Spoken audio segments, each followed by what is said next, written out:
Të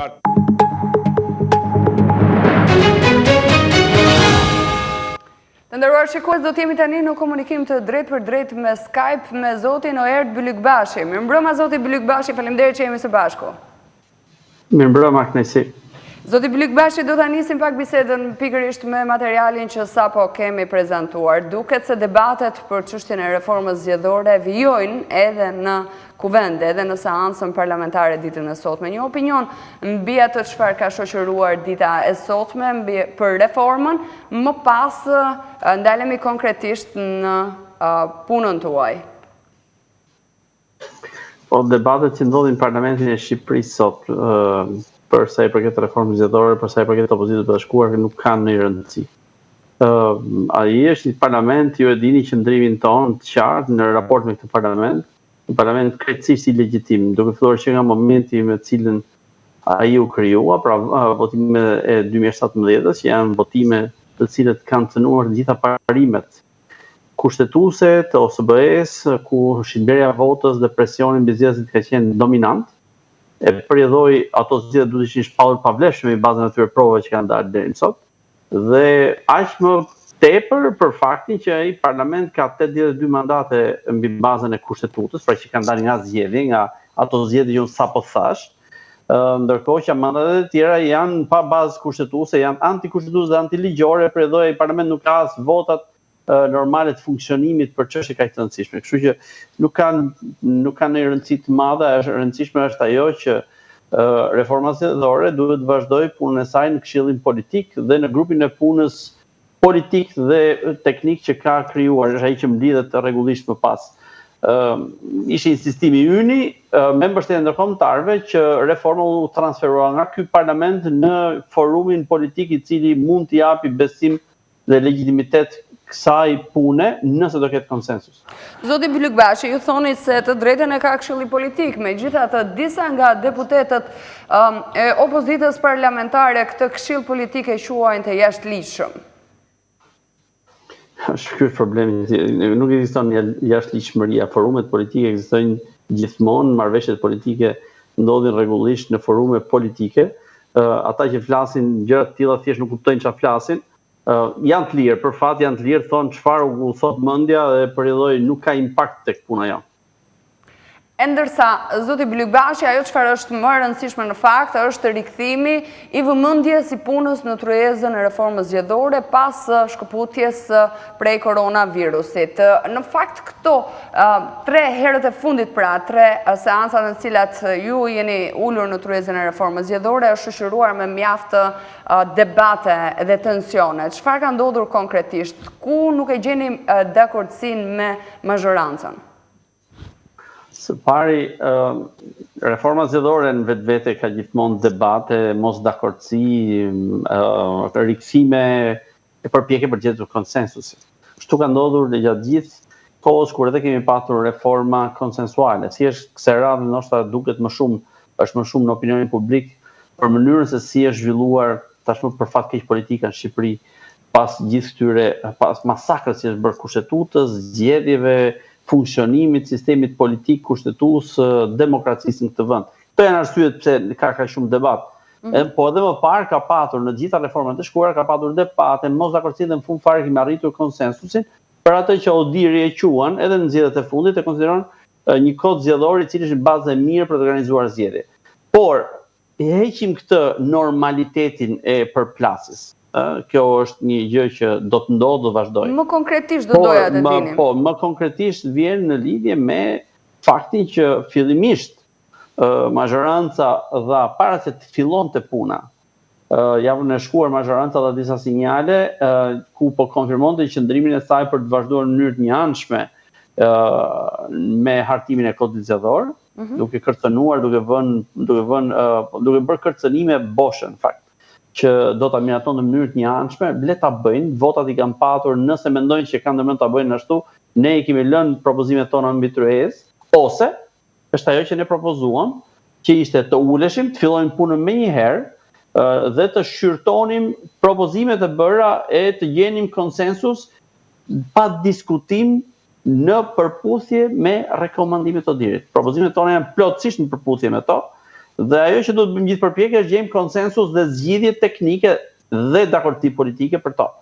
Por çështja tjetër ishte një deklaratë para 2 ditësh e kryeministit Rama, i cili siluroi punën e Këshillit Politik në mënyrë të qëllimshme, duke bërë çfarë? Jo thjesht duke thënë çfarë ai nuk do të ishte dakord për gjërat e reja, por ai kërkonte në mënyrë të hapur të hiqte, pra të rrëmbente 2 garanci ekzistuese që kanë qenë për opozitën, qoftë Partinë Demokratike në opozitë, qoftë për Partinë Socialiste në opozitë, që prej vitit 2003, që do të thotë administrata zgjedhore është e balancuar, pra nuk e kontrollon një parti e vetme, sidomos nuk e kontrollon dot qeveria, siç ka qenë nga viti 2000 deri në 2003, më pas u balancua, dhe e dyta, kolegji zgjedhor, pra gjykata zgjedhore, nuk do të ishte në dorën e partisë në pushtet, siç kishte qenë në zgjedhjet e vitit 2000-2001, juve mund të kujtohet turpet që bën gjykata e lartë dhe gjykata kushtetuese në shqyrtimin e zgjedhjeve të asaj kohe. Një kolegj zgjedhor që nuk është perfekt me probleme, mund ta përmirësojmë çështjen, por Edi Rama thotë do të vë vetëm ata që janë me vetting që i kanë përzgjedhur unë një nga një, në mënyrë që të bëjnë shërbimin mu çfarë, që kur administrata zgjedhore me militant politik të veshur si administrator publik, që janë militantë e PS-s, ajo të masakroi zgjedhjet si 30 qershori 2019-s, vunën të vej kolegji që ka prodhuar vettingu i Edi Ramës. Për te asaj çfarë thotë Edi Rama? Për çdo lloj, kjo gjë është e papranueshme për çdo lloj opozite. Për te asaj çfarë deklaron dhe thot apo sinjalet që dërgon kryeministri, Këshilli Politik çfarë vendosin për këtë çështje? Po pas debateve të forta dje dhe pas tërheqjen në lidhje me këto 2 çështje nga përfaqësuesi i majorancës, ne vazhduam punën, vendosëm që të ecim më tej, ekspertët janë mandatuar për të punuar dhe për të parë të gjitha çështjet për cilat teknikisht ka zgjidhje, ka dakordësira e tjerë për të krijuar një kuadër global, por që gjithsesi, pas zgjidhur gurët e mëdhenj të themelit të funksionimit procesit zgjedhor dhe që janë dhe gurë themelit të konsensusit dhe legitimitetit demokratik dhe politik, ne nuk do ta përmbyllim dot këtë lloj reforme. Kështu që ndërkohë që hiqen çështjet teknike, ne vazhdojmë kërkojmë konsensus për çështjet e mëdha, votimi elektronik, identifikimi biometrik i zgjedhësve, rolin që duhet ketë e shtuar policia, si do të goditet shitblerja e votës, si do të depolitizohet administrata. Ne, opozita ka bërë propozim për depolitizimin e administratës. Jo atë që thot majoranca, ta marrë të gjithën Partia Socialiste nëpërmjet strukturave të administratës publike. Jo, ne themi që në komisionin e qendrës votimit, në numërim dhe në komisionin e zonës, të ketë administratori kryesor zgjedhor, nuk do të jetë politik, është ai që do të administrojë gjithçka, por përfaqësuesit politik në mënyrë të balancuar nga të 2 krahët janë aty për të garantuar që procesi nuk vidhet nga qeveria. Zoti Bylykbashi, ju keni kërkuar gjithashtu edhe qeverinë tranzitore ose qeverinë kujdestare. Nëse kjo kërkesë merret parasysh nga Këshilli Politik, a do të jetë një precedent, a është normale që në çdo palëzgjedhje të kemi qeveri tranzitore kujdestare? Kjo është një vendim shumë i qartë, i fortë i Partisë Demokratike dhe Opozitës së Bashkuar, pa diskutim në lidhje me garantimin e çfarë? Garantimin e neutralitetit të qeverisë në procesin zgjedhor. Po, a mundet Partia Demokratike? Për shembull në këtë situatë? Atëherë, një qeveri, se si do të jetë kompozimi i saj është një çështje tjetër, po ajo që dua të them është kjo. Një qeveri ka për detyrë të jetë neutrale në zgjedhje. Edi Rama nuk mund të jetë neutral. Ai synon të kapë një mandat tjetër në mënyrë që të ushtrojë presion në ngritjen e sistemit drejtësisë, i cili ende nuk ngrihet dot, po ai do të jetë aty kur të emërohen të gjithë gjyqtarët që do ai do të jetë aty për të vjedhur, për të vazhduar të vjedhur me PPP, të vazhdojë të pagojë oligarkët e vet me nga 20 milion euro kilometrin, po ti shërbëzosh 2 kilometra janë 40 milion euro, aq sa do të ishte ndihma për qytetarët shqiptar në periudhën e Covidit. Këto para ja jep oligarkëve, nuk ja jep, është gati të japë oligarkëve, nuk ja jep qytetarëve që janë hall. Pra, domethënë, ai nuk ka për të pranuar, normalisht nuk do ta pranonte kurrë këtë gjëje. Por garancia e vetme për shqiptarët është jo halli e Edi Ramës, por që qeveria mos të ndërhyjë dhe të prishë zgjedhjet. Ne bëjmë 2 gjëra. Vendosim garanci në kod zgjedhor por kapelja që garanton që gjithë kjo funksionon në rregull është një qeveri tranzitore, neutrale, karshi zgjedhjeve, ku të dyja palët i sheh në mënyrë të barabartë, duke bërë çfarë? Duke mos ndërhyrë në procesin zgjedhor. Kaq. E qartë, por, do të vijojmë më tej, do të ndalemi pikërisht tek një nga çështjet shumë të debatuara në fakt mes njëri tjetrit dhe që edhe dita e sotme u shoqërua në parlament nga zonja Hajdari, ndryshimi i sistemit. Përse zonja Hajdari ngre akuza se mazhoranca, por edhe Partia Demokratike, opozita jashtë parlamentare, i devijon bisedës faktit për të ndryshuar sistemin. Çfarë ndodh realisht? Po, Këshilli Politik e ka patur në agjendën e tij që në fillim diskutimin e sistemit zgjedhor. Sistemi zgjedhor është një çështje shumë e madhe e cila kërkon urtësi, unë kam thënë tjetër, kërkon urtësi, kërkon qetësi dhe një Nuk i keni ju këto? 360 gradë. Nëse juve nuk e di, unë nuk besoj që kjo është një situatë Ju personalisht po flas Këshilli Politik në përgjithësi, pra deri në reformimin e mirë të Nuk është, pra kërkon një debat të madh publik. Nuk është çështja e sistemit zgjedhor, unë mund të jem për ta ndryshuar sistemin zgjedhor në një sistem tjetër. Për shembull, unë kam shprehur preferencën e disa kërkojnë proporcional kombëtar me listë hapur, unë kërkoj mazhoritarin. Sistemin tipik britanik ose amerikan. Pra, sistemi amerikan është mazhoritari pastër. Do të preferoja atë sepse lidh në mënyrë të drejtë për drejtë të zgjedhurin me zgjedhësit. Japin llogari të zgjedhurit direkt tek zgjedhësit. Dhe zgjedhet eventualisht në teori ai që është më i miri. Kurse një proporcional kombëtar me listë hapur, edhe për atë unë nuk kam asnjë problemi edhe për atë, po problem personalisht në gjykimin profesional timin. Por çështja që shtrohet është që prodhon deputet Facebooku, prodhon deputet oligarkësh, domethënë ata që do të kenë mundësi të dalin në media të sponsorizuar, në të majtë dhe në të djathtë do të jenë deputetët që do zgjidhen, sepse ato do të mbulojnë ekranin praktikisht. Dhe më pas do të jetë dhe më e thjeshtë për fëmijët e kriminalëve, po sigurisht do ketë dhe të mirë, pa diskutim. Por pse kur të gjejmë një zgjidhje, ta gjejmë të tillë që jo vetëm bën më mirë për zgjedhjen e deputetëve, pa diskutim, i jep mundësi më shumë zgjedhësve për këtë gjë, por nga ana tjetër garanton dhe një sistem i cili është i qëndruar, pra sistem politik që është i qëndrueshëm. Pra një qeveri që qeveris nuk është peng i përpjekjeve për të marrë llokmën aleat të ndryshëm të cilët më pas kërcënojnë edhe me rrëzimin e qeverisë, dhe kjo e bën qeverinë që të bjerë dhe mos shkojë në kryerjen e mandatit vet. Pra ka shumë arsye për ta bërë. Çështja është që kjo duhet bërë me qetësi dhe për të zgjedhur mënyrën më të mirë drejt saj. Por një gjë duhet të kemi parasysh.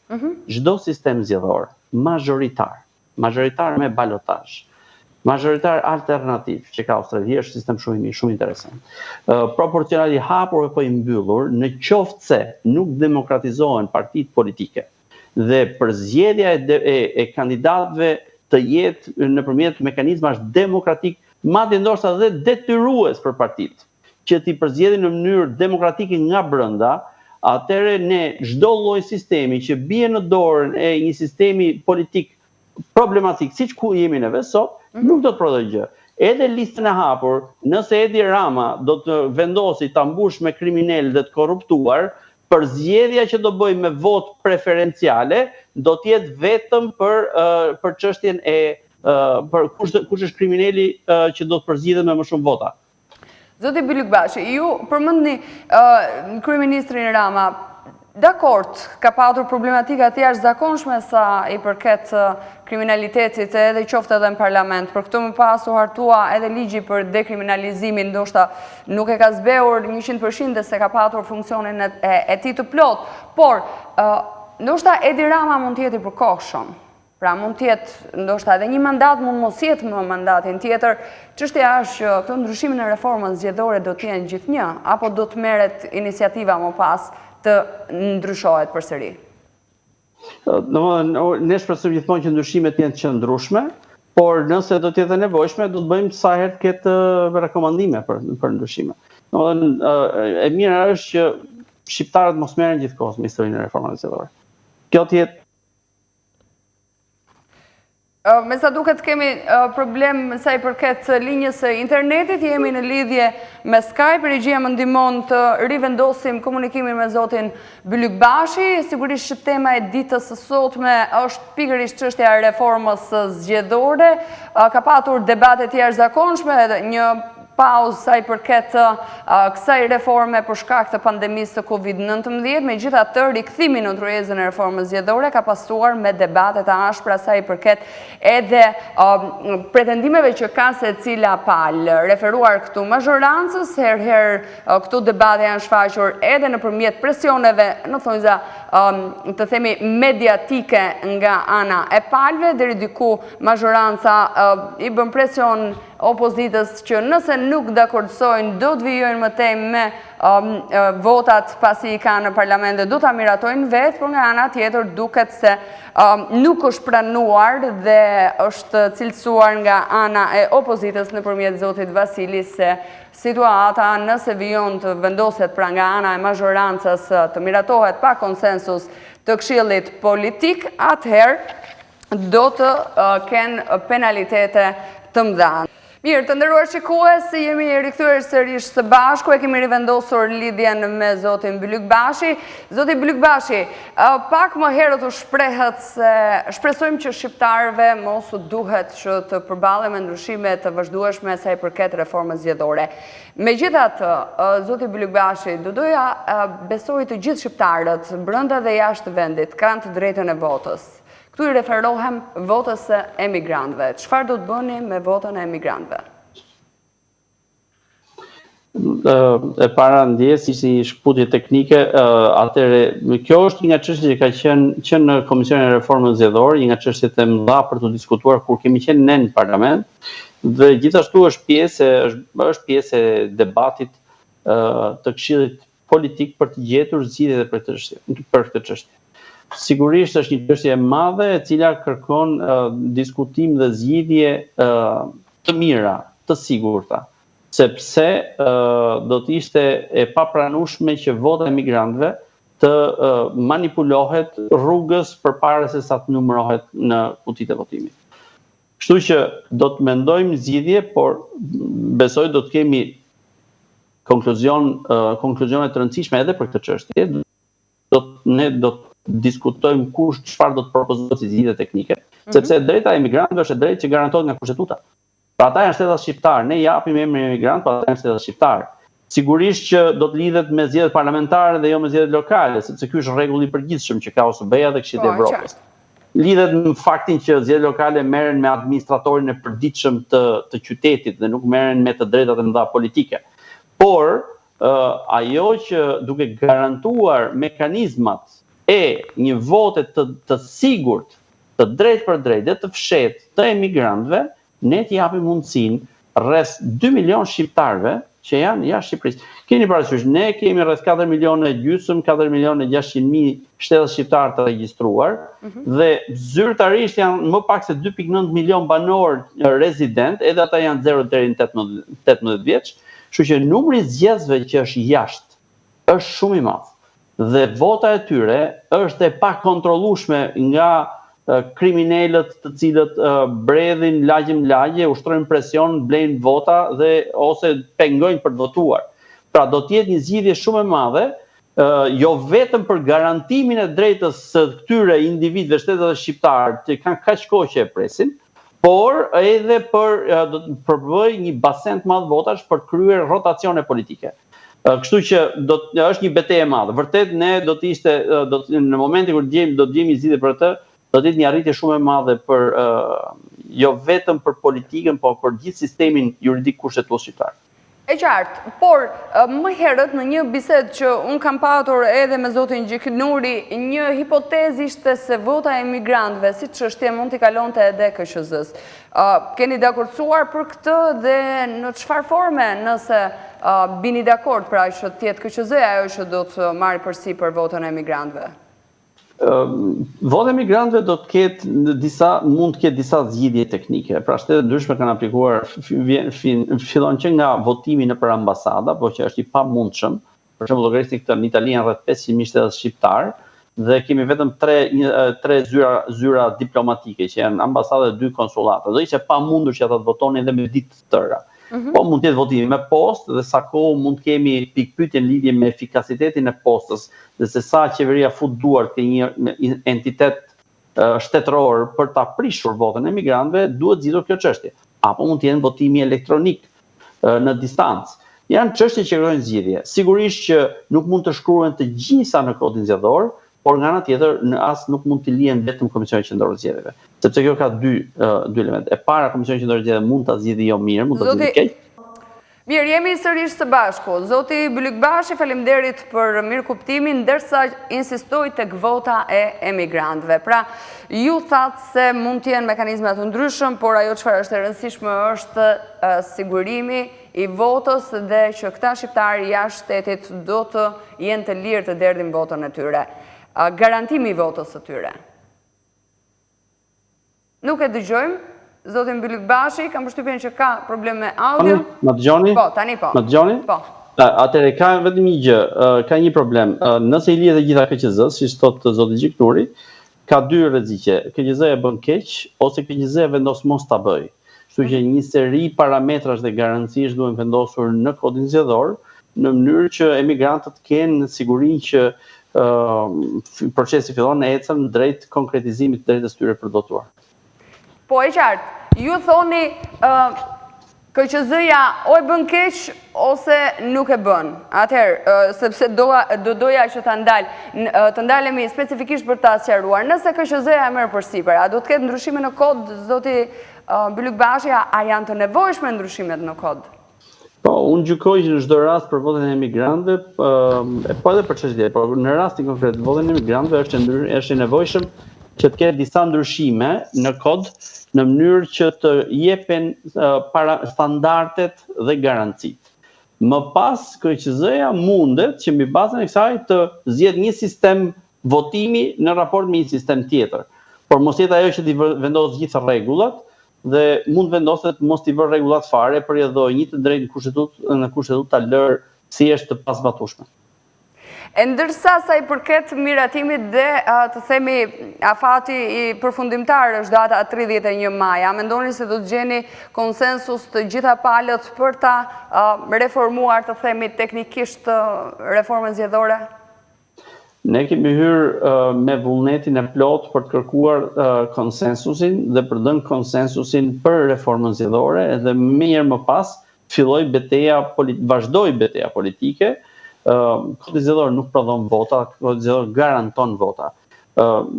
Ne presim që ashtu siç e pret dhe Bashkimi Evropian, është një nga kushtet. Ne presim që reforma zgjedhore të bëhet me konsensus. Nuk do t'i japim për asnjë sekond mundësinë Edi Ramës që të pretendojë se reforma ka ngecur e përjedhoi ai ka të drejtën pastaj ta bëj si të doj vetë. Ne do të jemi aty, do të punojmë fort, do kërkojmë zgjidhje, kemi bërë propozime shumë të rëndësishme dhe nëse nuk bëhet, është vetëm sepse Edi Rama nuk deshi ta bënte. Kaq.